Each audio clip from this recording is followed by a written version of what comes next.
what can I say? I've nipped in and out today. I haven't had the luxury of being here all day, but what I've heard has been amazing, particularly, and those of you who have been to SCV events before will recognise it, particularly the voices of the women who we look after, which some of the most important messages today have come from them.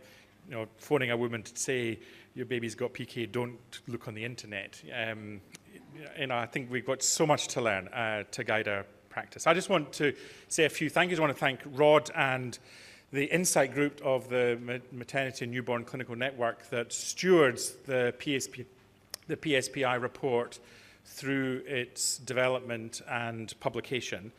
I'm going to come back to the report in just a minute, but thank Rod and the Insight Group. I want to thank Tanya Farrell, our new COPM chair, but today really here as as the senior midwifery advisor for the state.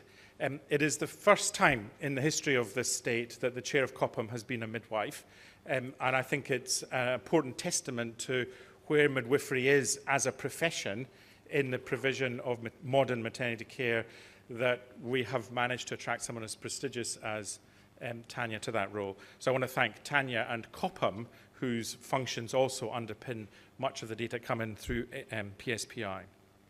And then Sharon O'Neill, who's the manager of the Clinical Councils unit that really looks after both of these functions, and there are a large number of the CCU team here. I just want to thank Sharon and her team, and of course the SCV team that look after the maternity and newborn network, and then of course Nicola, we've lost Nicola wherever, oh, Nicola Euan, who's our clinical lead. The network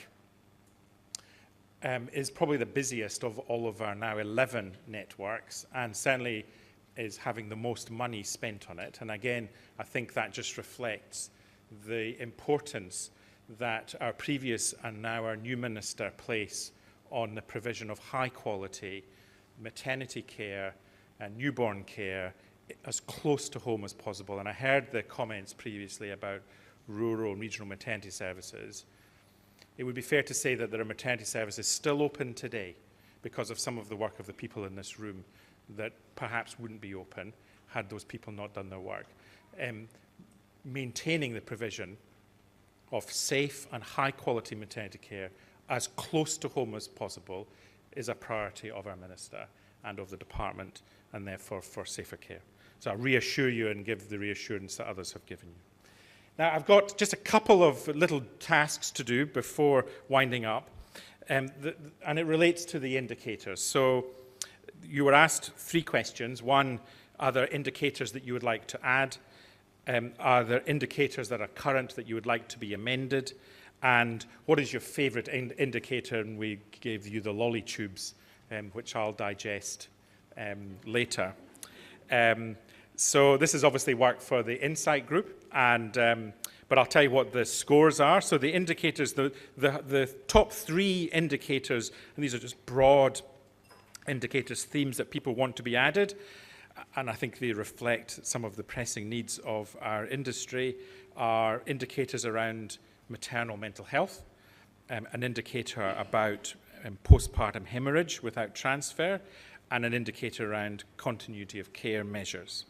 So those are the top 3 indicators that Rod will write up tonight and bring to Insight next week. The indicators are current indicators, the top 3 current indicators that there's interest in amending. The first is changing the last feed that a baby makes before going home from being breastfed to being exclusively breast milk. And I think reflecting some of the nuances of our preterm or small babies that may be feeding exclusively expressed breast milk, but not actually feeding from the breast, which are not captured in that indicator. So some nuances there. The indicator around should include all instrumental births, so that must be an indicator around instrumental vaginal births. And then an indicator looking at all births, not just primips, so emergency Caesars, inductions of labours, tears, etc. And I think that one of the things I sat on the Insight Group, or the predecessor of the Insight Group, for a number of years. One of the things that the group has struggled and continues to struggle with is this concept of the standard PRIMEP, and has she served her time? And I think the introduction of the Robson criteria in the recent reports have reflected some of those thinking. So I think feedback to the Insight Group about continually nuancing our measures around PRIMEPs only and risk adjusting. And then your favourite indicators, the top, rather pleasingly I have to say, are around the women's experience indicator. So that was the top ranked most favourite indicator. And then the indicator around induction of labour, these are always counterpoised almost. And then the third is the indicator, Roshan's favourite indicator, which is around severe fetal growth restriction. So anyway, that's the feedback from your considered opinions. So I just want to wrap up now, 2 minutes, really to give a sense of my take on the day, but also a take on where we are. We are a data-rich and information-poor sector. We've had some of the best health data for the longest period of time of any sector of modern healthcare. COPPM has been reporting since the early 80s, goes, in its current format, goes way back earlier than that.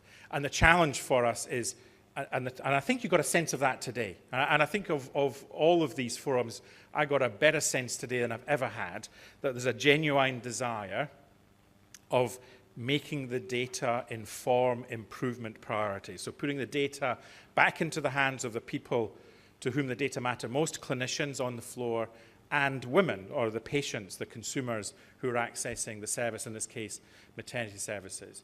And I just wanted, as you go back to your own services, whether it's statewide data like we've heard today, or your own data locally, why are we collecting these data? Why are we reporting them? It's really asking, what's important to the mothers and the babies and the families that you look after, what matters to them, but also what matters to you. We heard a wee bit from Nicola about the joy of participating in IHI collaboratives. We have an industry more broadly that is under the greatest pressure than it's ever been under. In the last week, we've heard horrific stories of unaccredited registrar harassment and training hours. And Juliet talked about the clinic constructs that impose unnecessary constraints upon midwifery hours, etc., etc. It is really important that we remember what's important to our workforce. And in Safer Care's aims, you will notice very purposefully that improving staff experiences is a central aim. So what matters to you?